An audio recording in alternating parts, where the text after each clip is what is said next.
कभी ऐसा लगा है कि करने वाले कामों की लिस्ट, भाई वो तो कभी खत्म ही नहीं होती।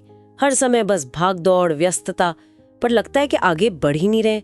अगर ऐसा महसूस होता है तो स्टीफन कोवी की जो किताब है 7 habits of highly effective people, उसकी तीसरी आदत, मतलब जरूरी चीजों को पहले रखना, शायद यही वो जवाब है जिसकी हमें तलाश है। हाँ बिल्कुल, ये उन इरादों और मूल्यों को असलियत में बदलने का एक तरीका है, एक प्रैक्टिकल तरीका। और ये तीसरी आदत ये पहली 2 आदतों पर ही बनी है ना? हाँ। मतलब आदत 1 प्रोएक्टिव बनना, हाँ, और आदत 2 यानी अंत को ध्यान में रखकर शुरुआत करना, वो नींव है। तो पहले हमने तय किया कि हमें अपनी जिंदगी का ड्राइवर बनना है। हाँ। फिर तय किया कि जाना कहाँ है, और अब आदत 3 बताती है कि उस मंजिल तक पहुंचने के लिए रोज क्या करना है, एक्शन वाला पार्ट। बिल्कुल, और ये समझना बहुत जरूरी है, जैसा आपने कहा, ये सिर्फ टाइम मैनेजमेंट की बात नहीं है। अक्सर लोग इसे बस टू डू लिस्ट बनाने जैसा समझ लेते हैं, पर कोवी इसे सेल्फ मैनेजमेंट कहते हैं। सेल्फ मैनेजमेंट मतलब खुद को मैनेज करना, अपने समय को नहीं। हाँ, मतलब अपनी जिंदगी को अपनी गहरी मान्यताओं, अपने तय किए हुए लक्ष्यों के हिसाब से जीना, न कि बस जो भी सामने आ जाए, जो भी अर्जेंट लगे उस पर रिएक्ट करते रहना। अच्छा, तो ये अपनी प्राथमिकताओं को समझना और उन पर टिके रहना है। सही। प्रभावी लोग अपनी गहरी वैल्यूज के इर्द गिर्द अपना जीवन व्यवस्थित करते हैं। इसे समझने के लिए कोवी ने वो टाइम मैनेजमेंट मैट्रिक्स दिया है, वो बड़ा कमाल का है। हाँ, वो क्वाड्रेंट्स वाला बहुत पावरफुल टूल है ये। वो कैसे काम करता है? मतलब गतिविधियों को अर्जेंट और इम्पोर्टेंट के हिसाब से बांटते हैं ना? हाँ, 2 पैमाने हैं, अत्यावश्यक अर्जेंट और महत्वपूर्ण इम्पोर्टेंट। इससे 4 खाने यानी क्वाड्रेंट बनते हैं। पहला क्वाड्रेंट हुआ वो जो अर्जेंट भी है और इम्पोर्टेंट भी, जैसे कोई क्राइसिस। हाँ, संकट, एकदम सिर पर आई डेडलाइन, कोई बड़ी समस्या, यहाँ तो ध्यान देना ही पड़ता है। ठीक है, फिर आता है क्वाड्रेंट 3, अर्जेंट तो है पर इम्पोर्टेंट नहीं। हाँ, ये बड़ा धोखा देने वाला क्वाड्रेंट है, जैसे फोन कॉल्स, कुछ मीटिंग्स, कुछ ईमेल्स जो एकदम जरूरी लगते हैं पर असल में हमारे बड़े लक्ष्यों में कोई मदद नहीं करते।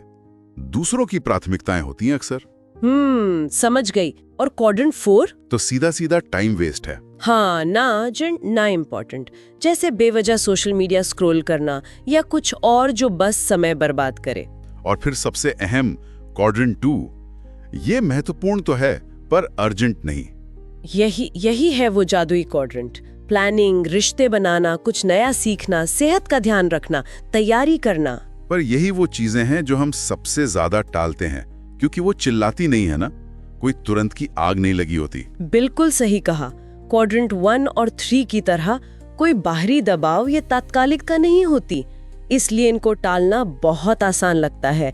अरे कल कर लेंगे, अगले हफ्ते देखता हूँ। लेकिन कोवी कहते हैं कि जो लोग सच में प्रभावी होते हैं वो अपना ज्यादातर समय और ऊर्जा इसी क्वाड्रेंट 2 में लगाते हैं। हाँ, वो समस्याओं के बड़े होने का इंतजार नहीं करते, वो प्रोएक्टिव होकर क्वाड्रेंट 2 की गतिविधियों पर फोकस करते हैं।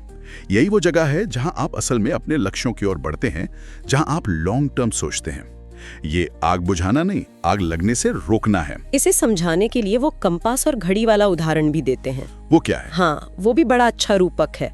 घड़ी क्या है? वो हमारे अपॉइंटमेंट्स, शेड्यूल, रोज के काम, टिक टिक टिक। और कंपास? कंपास है हमारी दिशा, हमारे मूल्य, हमारा विजन, हमारे सिद्धांत। वो बताता है कि हमारा उत्तर किस तरफ है। तो प्रभावी लोग घड़ी के हिसाब से नहीं, कंपास के हिसाब से चलते हैं। बिल्कुल, वो अपने हर काम को, हर फैसले को अपने कंपास से मिलाते हैं। पूछते हैं, क्या ये मुझे सही दिशा में ले जा रहा है?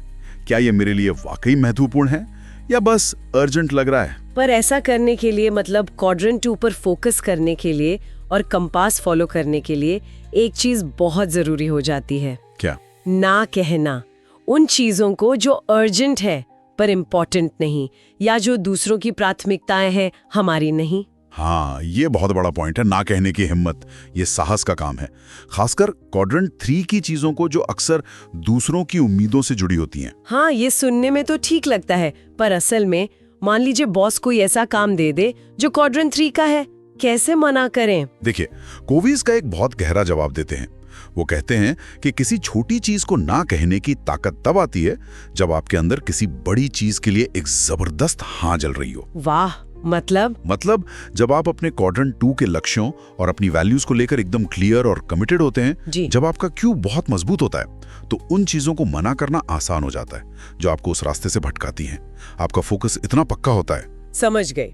आपका बड़ा हाँ आपको छोटी चीजों को ना कहने की शक्ति देता है। एग्जैक्टली। तो इसे प्रैक्टिकली अपनी जिंदगी में कैसे उतारें? कोवी साप्ताहिक योजना की बात करते हैं, राइट? हाँ, वीकली प्लानिंग ये आदत 3 को अमल में लाने का मुख्य टूल है। रोज की प्लानिंग अक्सर क्वाड्रेंट 1 में फंसा देती है। तो साप्ताहिक योजना के क्या स्टेप्स हैं संक्षेप में? पहला, अपनी भूमिकाएं पहचानिए। आप सिर्फ एक कर्मचारी नहीं है, आप शायद माता पिता, दोस्त, जीवन साथी, समाज के सदस्य भी हैं। अच्छा, अपनी अलग अलग भूमिकाएं लिस्ट करना। फिर दूसरा, हर भूमिका के लिए सोचिए कि इस हफ्ते सबसे महत्वपूर्ण 1 या 2 क्वाड्रेंट 2 की गतिविधियां क्या होंगी। बड़े पत्थर कौन से हैं जिन्हें आप पहले डालना चाहते हैं। ठीक है, गोल्स तय करना हर रोल के लिए। तीसरा, इन गतिविधियों के लिए अपने वीकली शेड्यूल में बाकायदा समय ब्लॉक कीजिए, अपॉइंटमेंट की तरह। सिर्फ लिस्ट में नहीं लिखना, कैलेंडर में डालना है। हाँ, ये बहुत जरूरी है, वरना वो कभी होंगी ही नहीं। और चौथा, लचीले रहें। जिंदगी बदलती है तो प्लान भी बदल सकता है। मकसद है जीवन का नेतृत्व करना, न कि बस समय का प्रबंधन। कंपास पहले, घड़ी बाद में। और इसमें एक और चीज जो मदद कर सकती है, खासकर जब हम टीम में काम करते हैं, वो है काम सौंपना, डेलीगेशन। कोवी स्टुअर्डशिप डेलीगेशन की बात करते हैं। हाँ, स्टुअर्डशिप डेलीगेशन ये आम गोफर डेलीगेशन से बहुत अलग और प्रभावी है। वो कैसे?